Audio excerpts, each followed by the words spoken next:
Witajcie w dzisiejszym odcinku. Dzisiaj zajmiemy się rysowaniem martwej natury.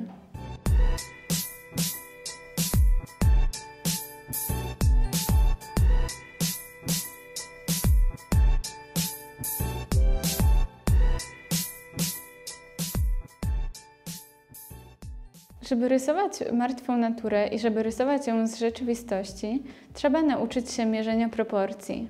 Jest to dosyć trudne, ale postaram Wam się to troszkę wytłumaczyć. Będzie Wam do tego potrzebny ołówek, czyli na przykład coś takiego, i umiejętność zamknięcia jednego oka.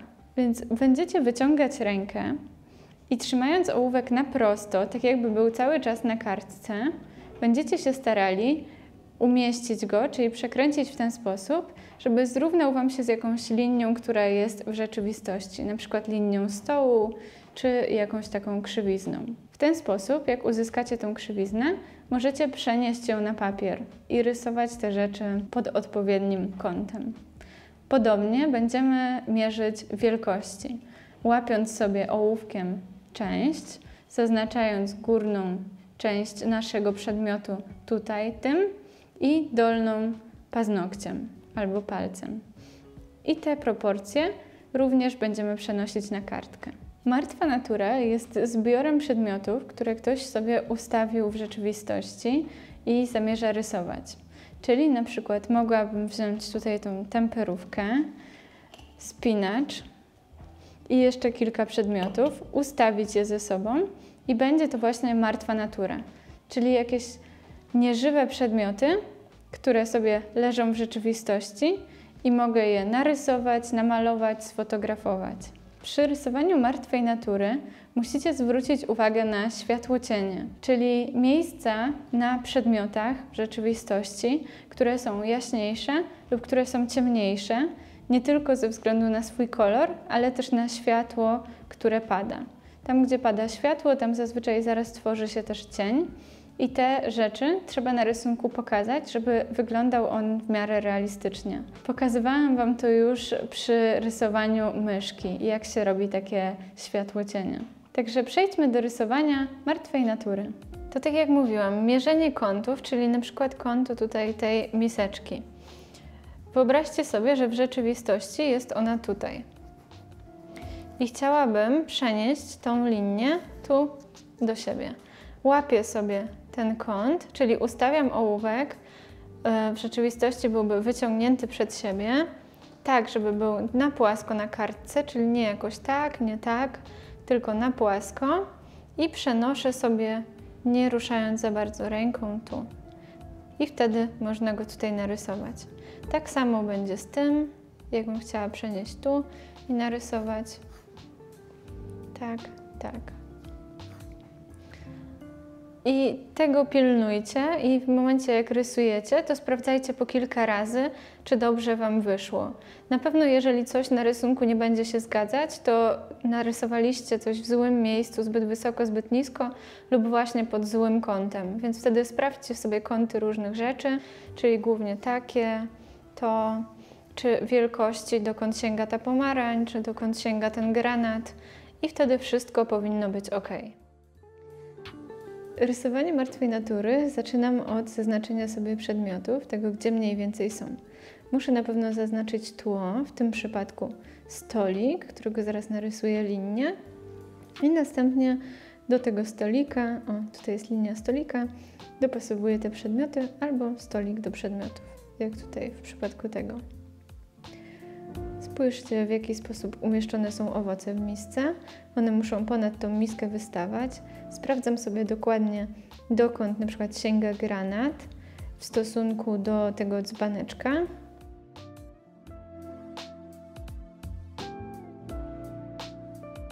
I staram się dokładnie zaobserwować w trakcie rysowania, jakie kształty mają te owoce.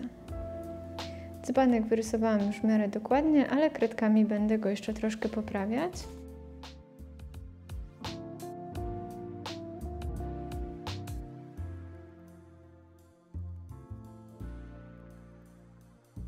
Poprawiam sobie mocniej, żeby było to dla Was bardziej widoczne, ale jeżeli sami w domu to rysujecie kredkami, to nie musicie rysować ołówkiem, to nie musicie tego rysować mocno, ponieważ ołówek będę wycierać, zanim zacznę kredkami. Czyli tak jak tutaj wycieram i będzie to pomarańcz, która jest dosyć żółta, więc najpierw nakładam kolor żółty jako podstawę koloru, jako podstawę później pomarańczowego jasnego koloru.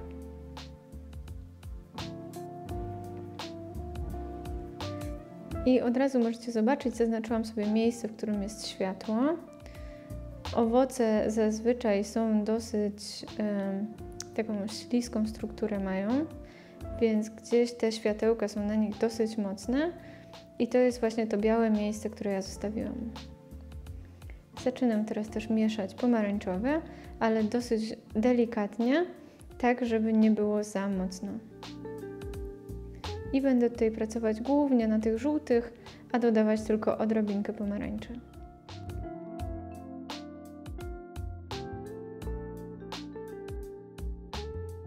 Zwróćcie też uwagę, w jakich kierunkach prowadzę kreski. Staram się w ten sposób nadać trójwymiarowość temu przedmiotowi.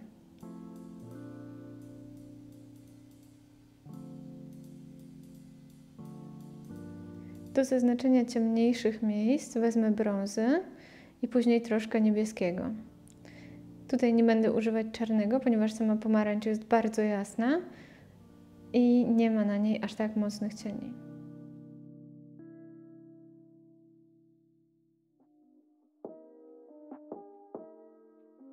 Czyli tutaj jest właśnie brąz.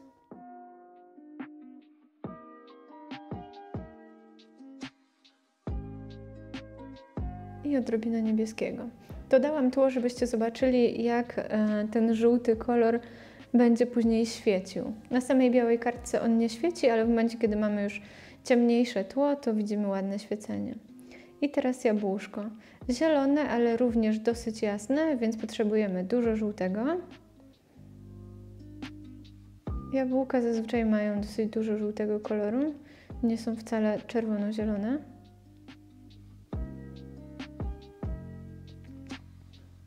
I tu również trzeba zostawić światło.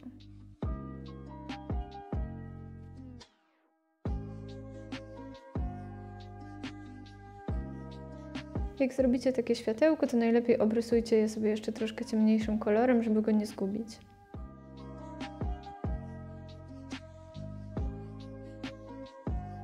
I starajcie się, tak jak ja, zmieniać kredki, używać różnych, nie robić całego owocu jedną kredką, na przykład jednym jasnym zielonym, tylko domieszać do tego inne kolory, będzie to wtedy wyglądało bardziej naturalnie.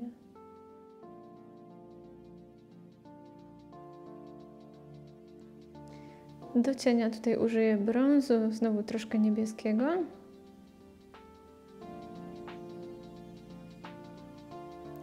I zaczynamy śliwkę. Tu, ponieważ na tej śliwce te światła są dosyć mocne, to zaznaczę je najpierw, żeby ich później nie zgubić.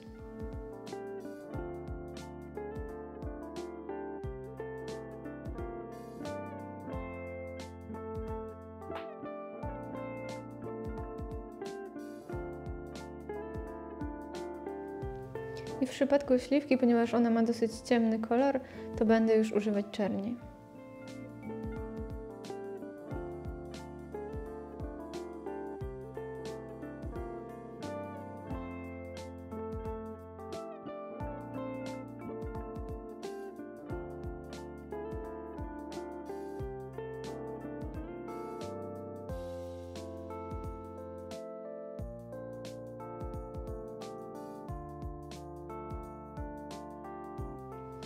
Zaznaczam sobie czernią cienie. Jabłko rzuca cień na tą śliwkę i to jest właśnie to, co narysowałam. I tak samo cień w tym miejscu, gdzie ona ma ogonek. To znaczy ogonek, którego nie ma, ale to wgłębienie.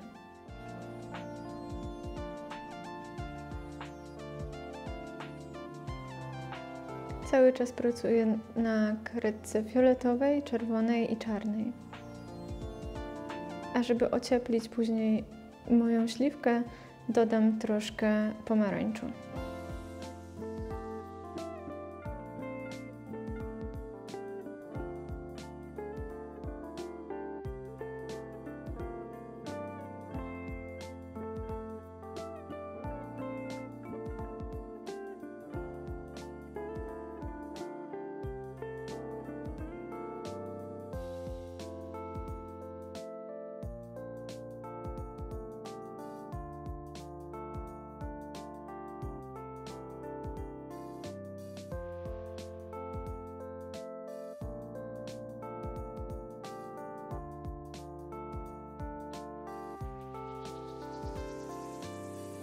W międzyczasie możecie też po trochu robić tło, ponieważ robienie tła jest dosyć żmudne, to co jakiś czas można po prostu dodawać po kawałku.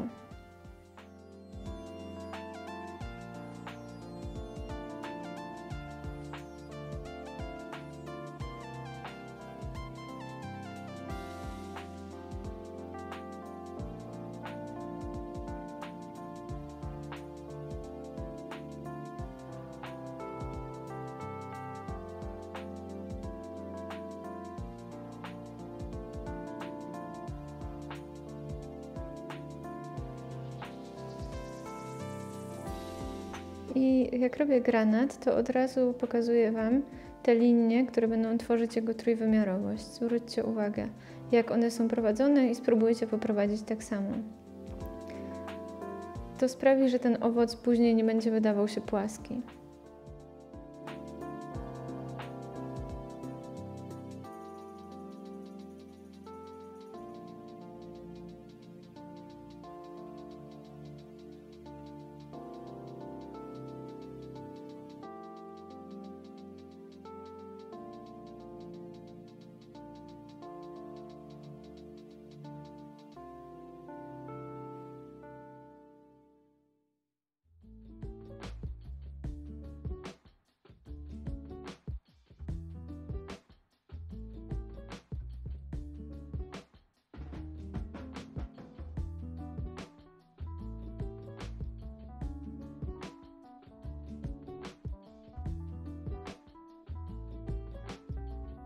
Jeżeli nie wiecie, w jaki sposób, jaki kolor powinna mieć dana rzecz, czyli jak uzyskać taki rzeczywisty kolor, żeby to wyglądało jak najbardziej realistycznie, to spróbujcie po prostu dodawać dużo różnych kolorów.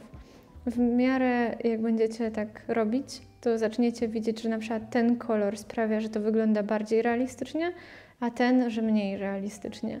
I w ten sposób też sami nauczycie się te kolory dobierać.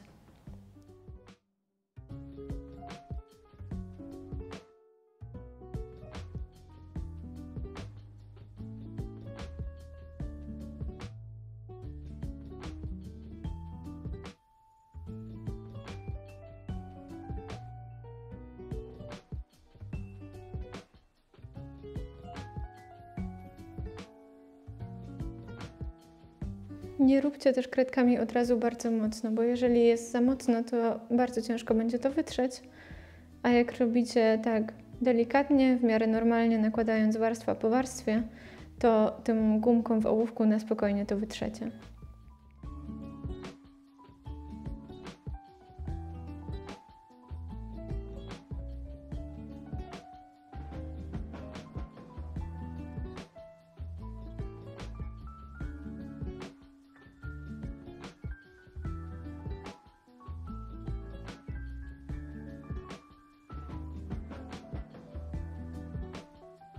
Zrobiłam podłogę i kolejną część tła.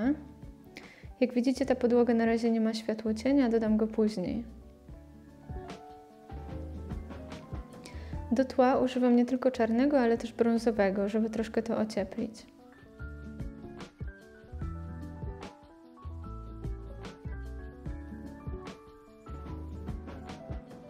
I tutaj znowu, żeby nadać trójwymiarowość, spójrzcie, w jaki sposób robię kreski. I to, co było przy kwiatkach. Podłoga, ponieważ jest to coś równoległego do ziemi, są kreski do ziemi równoległe. To, co jest w tle, ma kreski do ziemi prostopadłe.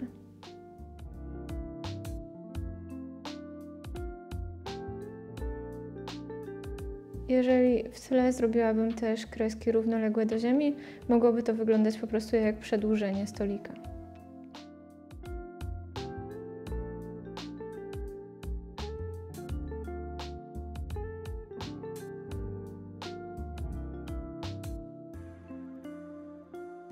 Żeby osiągnąć efekt takiego błyszczenia na tym dzbaneczku, dodaję najpierw kolory, czyli nakładam na przykład pomarańczowy, ponieważ ta pomarańcz, która jest obok, się odbija. Jest niebieski, żółty, a dopiero później teraz jest szarość. i od razu zostawiam te najmocniejsze światła.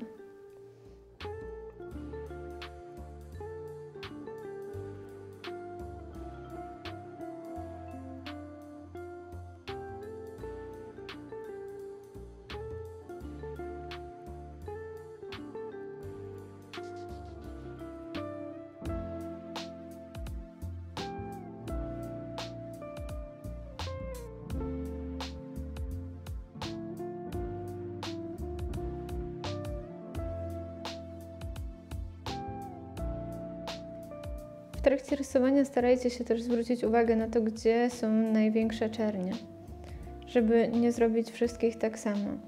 Czyli czy najmocniejszą czernią będzie tło, czy na przykład ten cień, który jest gdzieś w środku miski. Żeby to porównać, możecie zmrużyć oczy i spojrzeć na to w rzeczywistości i na swój rysunek. Wtedy powinniście zobaczyć bardziej ten kontrast.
To jeżeli chcecie, możecie na swoich rysunkach to tło dokończyć. Ja zostawię tylko tyle tej czerni, tak żeby było widać, jak te przedmioty wychodzą z niej do przodu. Jeżeli chcielibyście, żeby te przedmioty wydawały się jeszcze bliżej, to tło można zrobić bardziej niebieskie, w jakichś chłodnych odcieniach, czyli właśnie niebieski z czarnym na przykład, czy zielony, niebieski, czarny. Wtedy będzie się wydawało, że tło jest dalej, a przedmioty są bliżej.